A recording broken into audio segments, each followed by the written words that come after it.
Šiandien diena robotui. Ai, kaip noriu. Robotą vėjapjovę išbandysiu pirmą kartą. Aš mačiau paveiksliukuose, mačiau internete, mačiau žurnaluose, bet iš tikrųjų savo rankom dar niekada nečiupinėjau.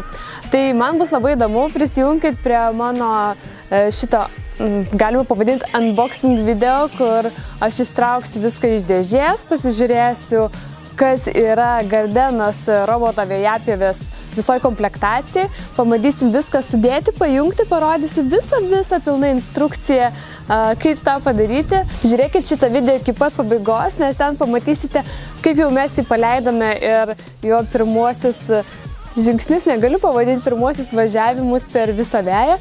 Nu, dabar mes pradedam nuo pat pradžių, pasižiūrim, ką mes turim toje dėžėje.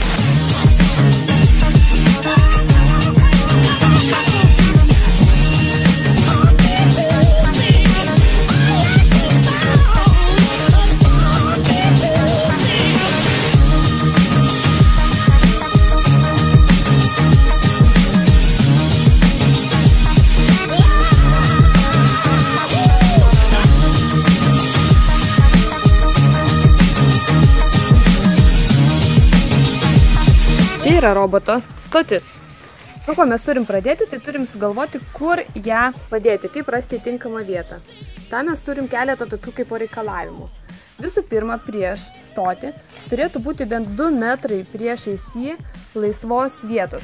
Neaugtų medis, nebūtų kažkas pastatyta. Tiesiog 2 metrai ir dar gerai būtų po 1 metrą ar į kitą ir į šonus, kad būtų laisva. Kitas dalykas, mums labai svarbu, kad nebūtų saulės spiginama vieta, ta, kur mes pastatysim šitą stotį. Ir be abejo, mums reikės elektros. Kad galėtume pasimatuoti atstumus, tai mums dar reikės liniuotis. Ir tam čia yra labai geras palengvinimas. Tiesiog ant dėžės. Šis įtraukiam. Nu va. Tadam, štai mes turime liniuoti. Svarbiausi dalykai, kas mums yra reikalinga, 5 cm, 20 ir 30. Ir dabar keliaujam tiesiai prie mūsų stoties, nes būtent 30 cm turėtų būti atstumas nuo to, arba bent jau nemažiau kaip 30. Šiuo atveju nuo mūsų pavėsinė. Antras etapas, perinam prie elektros, prie laidų. Štai čia turime keletą jungčių ir turime 2 pagrindinius laidus. Vienas bus skirtas pažymėti kontūrui, kad robotas suprastų, kur jam reikia važiuoti ir kad neišvažiuotų iš vėjos ribų pas kaimynus. O kitas laidas bus skirtas tam, kad robotas suprastų, kaip reikia grįžti į savo šitą stotį. Tai dabar mes turime labai paprastą čia tokį žymėjimą. Left išvažiuoja tas pagrindinis kontūro laidas, apvažiuoja aplinkui, mes į to visą ten pritvirtinsim ir grįžta čia nais į šitą jungtį. O pažymėjimas guide, vadinasi tas gidas, roboto gidas, kad jis suprastų, kuriam reikėtų grįžti.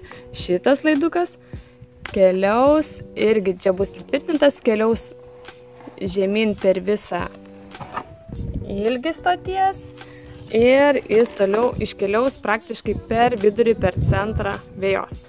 Pereinam dabar prie kontūro laido. Turim kabių, daug, jos eina į komplektą. Turim laido daug, įeina į komplektą. Ir mes turim tą savo fainą liniuotę. Tai dabar kam jinai reikalinga? Tas kontūro laidas turi eiti 30 cm nuo kokio nors aukštesnio bartelio. Pavyzdžiui, šaligatvio, jeigu jis yra aukščiau. Tam, kad robotas neatsitrenktų ir nebumteltų važiuodamas ir šienaudamas jūsų žolę.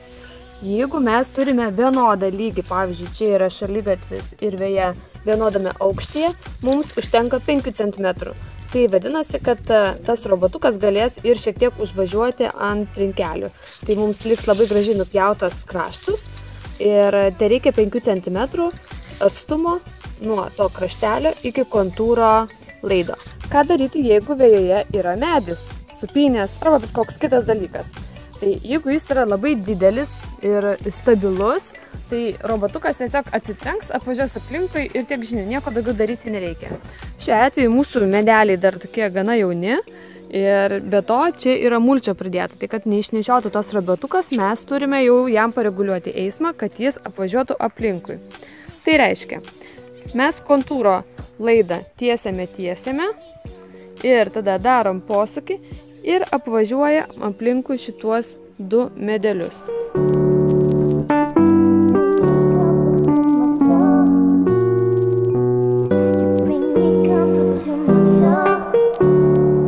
Kontūro laidas apvažiavo aplink medį ir grįžta kartu atgal laidukai.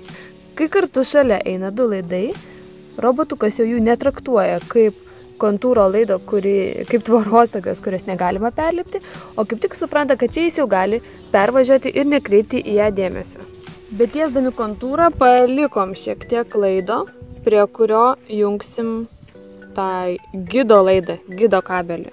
Turėkite omenyje, kad jeigu paliekate tarp augalų vejoje mažus tokius tarpus, mažesnius kaip 60 cm, tai vejos robotas čianais nepravažiuos.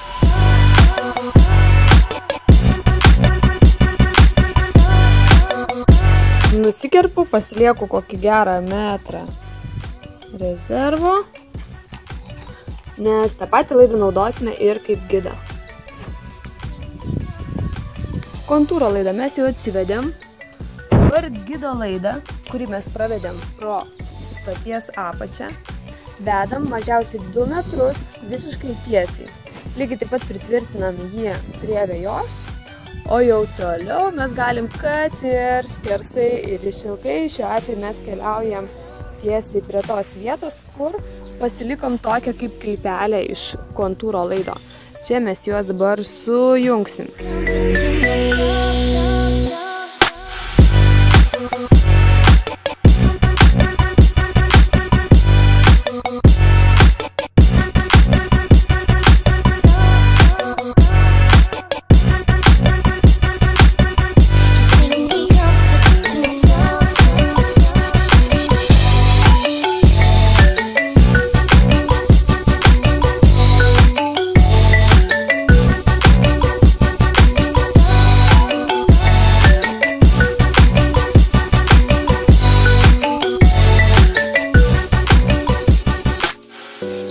Dabar laidus jungsim į stotį.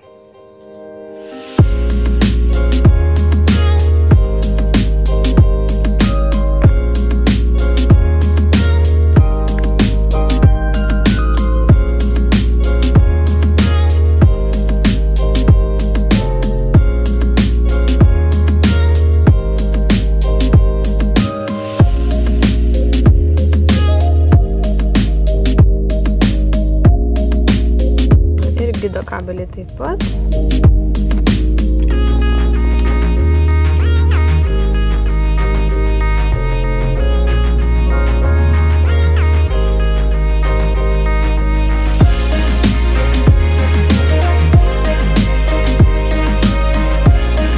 Na kągi, laidai jau sujungti, į elektrą pajungta. Reikia šitą mūsų mažą monstriuką dabar suprogramuoti. Visų pirma, pasirenkam kalbą, galima ir lietuviškai. Pasirenkam datą, nes mes norėsime ir laiką nustatyti. Ir pasirenkam savo sugalvotą PIN kodą.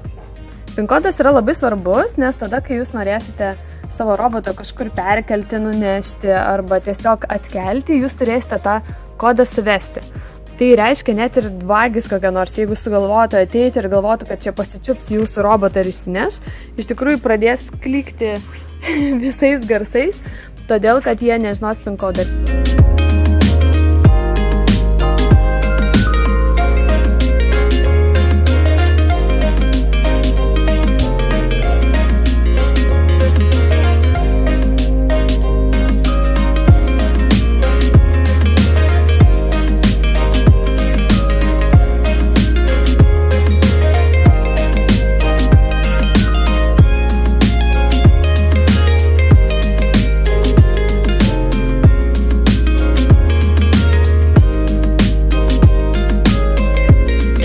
Praėjo kokias 3 dienos, kai mes naudojame su vėjapieve robotu ir aš taip įsivaizdavau, kad padarysiu tokį video po to, kur aš su smilga ir su braškėm tiesiog saulė šviečia, o aš čia mėgaujuosi, o robotas dirba. Bet tiesą pasakius, po roboto paleidimo taip Taip suprastėjo orai ir temperatūra buvo 12-15 laipsnių ir labai vėjuota. Ir tiesą pasakius, robotas labai pasiteisino būtent tuo metu, nes tikrai buvo nemalonu eiti į lauką ar pjauti žolę, o tu susėdi šiltai namie ir robotas dirba. Iš tikrųjų, tai tų įspūdžių, kaip dirba robotas, su kiekviena diena vis daugiau ir daugiau. Jau mes po truputėlį galvojam jam vardą kaip šeimos narių. Siūlykite ir jūs komentaruose, kaip mes galėtumėm jį pavadinti. Ir po kokį 3-4 savaičių, aš manau, kad visi tie įspūdžiai susidės, susiguls į lentynėlės ir padarysim atskirą video, papasakosiu, koks yra rezultatas, kaip mes esam patenkinti ar nepatenkinti šituo robotu.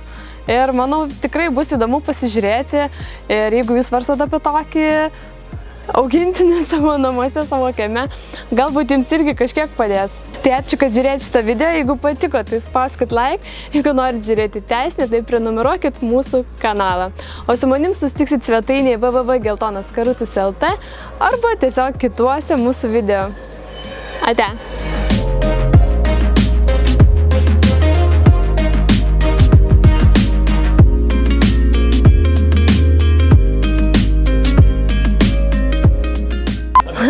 Dirba.